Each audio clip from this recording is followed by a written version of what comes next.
진행성 위암의 경우 20-30% 정도 재발이 일어날 수 있다고 하고요.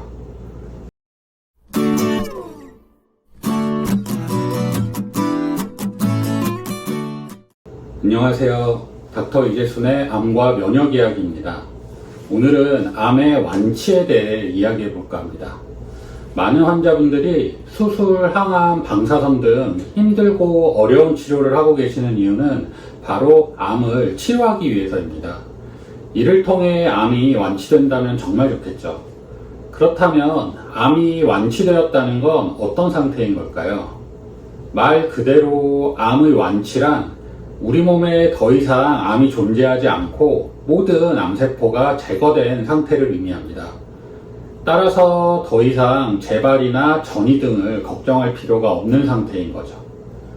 이러한 암의 완치를 우리는 어떻게 할 수 있을까요? 불행하게도 암의 완치를 100% 확인할 수 있는 방법은 없습니다.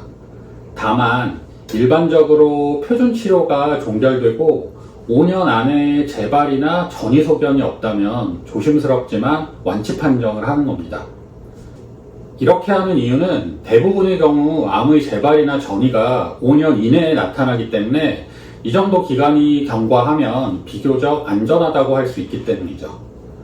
실제로 암의 치료 후 재발률을 살펴보면 수술이나 표준 치료 후 6개월 이내에 재발할 확률이 가장 높습니다. 이후로 1년, 2년, 3년이 지나면서 재발 확률은 감소하게 되고 5년이 경과하면 상당히 낮아지는 거죠. 국가암정보센터의 암 관련 통계 중 5년 생존율을 살펴보겠습니다. 가장 최근 통계인 2018년에서 2022년에 진단받은 환자들의 경우 아직 5년이 경과하지 않은 경우가 포함되어 있기 때문에 2016년에서 2020년 기준으로 보면 갑상선암, 전립선암, 유방암의 경우 5년 생존율이 90%가 넘으며 신장암, 위암, 대장암도 비교적 높은 생존율이 보고되고 있습니다. 또한 요약 병기별 5년 상대 생존율이라는 통계가 있는데 여기서 요약 병기란 암의 진행 정도를 4가지 경우로 구분하고 주요 암종들을 다시 이 병기에 의해 세분하여 상대 생존율을 조사한 겁니다. 여기서도 갑상선암의 경우에는 원격 전이만 아니라면 상당히 높은 5년 상대 생존율이 조사되었으며 전립선암, 유방암의 경우에도 전이 없이 국소적인 진행만 된 경우라면 높은 상대 생존율을 확인할 수 있습니다. 물론 이러한 5년 생존율은 말 그대로 5년이 경과한 시점에 생존해 있는 경우이기 때문에 이게 바로 완치율을 의미하는 것은 아닙니다. 중간에 재발, 전이가 된 환자라도 생존해 있다면 여기에 포함이 되므로 이 중에 실제 완치율은 조금 더 낮다고 봐야겠죠. 그렇더라도 5년 생존율이 높다면 이 중에 포함된 완치율 역시 높다고 생각할 수 있습니다. 전이가 있는 경우 상대 생존율이 낮아지는 건 역시 전이가 된 암의 완치율이 더 낮다는 의미일 테고요. 그렇다면 암의 치료 후 5년간 재발, 전이가 없었다면 정말로 완치가 된 걸까요? 5년 이후로는 재발이나 전이가 절대 발생하지 않는 건지 물어보신다면 불행하게도 반드시 그렇지는 않습니다. 상대적으로 또한 통계적으로 그 수치나 확률이 낮아질 뿐 5년이 지난 후에도 전이나 재발이 일어나는 경우는 분명히 있습니다. 그렇다면 왜 대부분의 병원에서 5년이 지나면 완치 판정을 하는 걸까요? 여기에는 경제적인 이유를 생각해 볼 수 있습니다. 우리가 암에 진단이 되면 중증 환자로 등록이 되어 검사나 치료에 있어 의료보험의 혜택을 보게 됩니다. 우리나라는 건강보험이 매우 잘 디자인되어 있기 때문에 이러한 혜택을 받을 수 있는 거죠. 하지만 이러한 중증 환자 등록을 5년, 10년 계속 유지한다면 당연히 건강보험료가 많이 들어가게 되고 건강보험 운영에 어려움이 생길 수 있습니다. 따라서 이러한 이유와 더불어 5년이 지난 후에는 재발이나 전이가 일어날 확률이 상당히 낮아지기 때문에 조심스럽지만 완치를 이야기하는 거라고 할 수 있죠.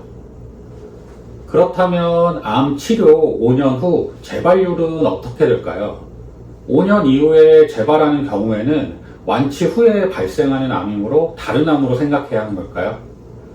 우선 5년 이후에 암이 발생했다고 해도 이게 재발인지 전이인지 아니면 또 다른 암이 생긴 건지는 확인을 해봐야 합니다. 암이란 한 번 걸렸다고 다시는 안 걸리는 게 아니라 경우에 따라서는 다른 부위에 또 다른 원발암이 생길 수도 있기 때문이죠. 몇몇 암의 5년 이후 재발률을 살펴보면 유방암의 경우 초기라고 하더라도 5에서 10% 정도는 5년 후에도 재발이 될 수 있다고 합니다. 위암의 경우 역시 초기에 발견된 조기 위암은 5년 이후 재발률이 5% 미만이지만 진행성 위암의 경우 20-30% 정도 재발이 일어날 수 있다고 하고요.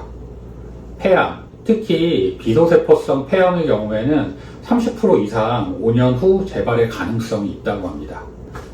이와 관련된 몇 가지 논문을 살펴보면 호르몬 수용체 양성인 유방암 환자에게 5년간 호르몬 치료를 하고 호르몬 치료가 중단된 후부터 20년까지 재발률을 조사한 연구가 있습니다. 총 88개의 연구 6만 3천여 명을 조사한 결과 병기에 따라 차이가 있지만 적게는 10%에서 많게는 41%까지 재발률이 조사되었습니다. 자세히 살펴보면 크기가 작고 임파선 전이가 전혀 없는 경우 재발률이 10%로 조사되었고 1개에서 3개의 임파선 전이가 있는 경우에는 20%, 4개에서 9개의 임파선 전이가 있는 경우 34% 정도 재발률이 확인되었습니다. 또한 암의 크기가 크고 임파선 전이가 가장 심한 경우에는 5년 이후 재발률이 41%로 조사가 되었죠. 또 다른 연구로 3중 음성 유방암의 예후에 관한 연구가 있습니다. 3중 음성 유방암은 다른 유방암에 비해 예후가 안 좋고 5년 생존율 역시 다른 유방암에 비해 낮다고 알려져 있습니다. 일반적으로 3중 음성 유방암의 경우 5년 이내의 재발률은 25% 정도 되며 이는 다른 유방암에 비해 높은 것으로 알려져 있죠. 또한 5년 이내라 하더라도 대부분의 재발은 3년 이내에 발생하고요. 하지만 5년간 재발이 없을 경우 5년 이후 재발률은 3% 미만인 것으로 조사되었습니다. 간세포암, 간암에 대한 예후를 알아본 연구입니다. 2005년에서 2010년 사이 초기 간세포암으로 진단받고 절제술 등 초기 치료를 받은 환자 1451명을 분석한 결과 5년 이내에 재발할 확률은 60.3%로 보고되었고 5년 이내에 재발이 없던 환자의 경우 5년에서 10년 사이 재발률을 조사한 결과 27%로 확인되었다고 합니다. 이처럼 암 진단 후 5년간 재발이나 전이가 없이 잘 유지된 경우라도 재발의 가능성은 있습니다. 따라서 5년간 재발이 없이 완치 판정을 받았다고 하더라도 그 이후에 혹시 모를 재발을 방지하기 위한 노력이 필요한 거죠. 그렇다고 재발 방지를 위해 항암 치료를 5년 이상 유지할 수는 없기 때문에 우리는 생활 습관 등을 잘 조절할 필요가 있습니다. 최대한 건강한 생활 습관을 통해 암을 예방하는 거죠. 여러 차례 영상에서 말씀드린 것처럼 영양가 있는 식단을 구성하여 골고루 규칙적인 식사를 해야 하고 꾸준한 운동을 통해 컨디션 관리를 하는 게 좋습니다. 암에 안 좋은 음식이나 생활 습관 등을 버리는 것도 중요하고요. 또한 면역 치료 역시 가능하다면 5년 이후라도 유지를 하시는 것이 좋습니다. 사이모신 알파1, 미슬토, 보용량 비타민 C 등의 면역 치료는 본인이 원하기만 한다면 5년이 지나도 받을 수 있기 때문이죠. 하지만 5년이 지나서 완치 판정을 받고 중증 환자 등록이 끝나버리게 되면 실손보험 청구가 어려워지는 경우들이 있습니다. 이런 이유로 대부분의 환자들이 면역 치료를 열심히 하다가도 5년이 지나면 중단을 하는 거죠. 제 개인적인 견해로는 5년이 지났다고 해도 가능하다면 최소한의 면역 치료는 유지하는 게 좋습니다. 처음처럼 횟수를 자주 할 필요는 없고요. 최소한의 치료로 알아본다면 큰 부담 없이 치료를 유지하는 방법들이 있거든요. 이에 대해서는 차후 면역 치료 비용과 스케줄 등을 정리하는 영상을 준비해 보도록 하겠습니다. 오늘은 암의 완치에 대한 이야기를 해보았습니다. 보통 암 치료 후 5년간 재발이나 전이가 없다면 완치를 이야기합니다. 하지만 5년이 지났다고 해서 재발률이 0%가 되는 것은 아니며 5년 이내에 비해 상대적으로 재발률이 낮아질 뿐입니다.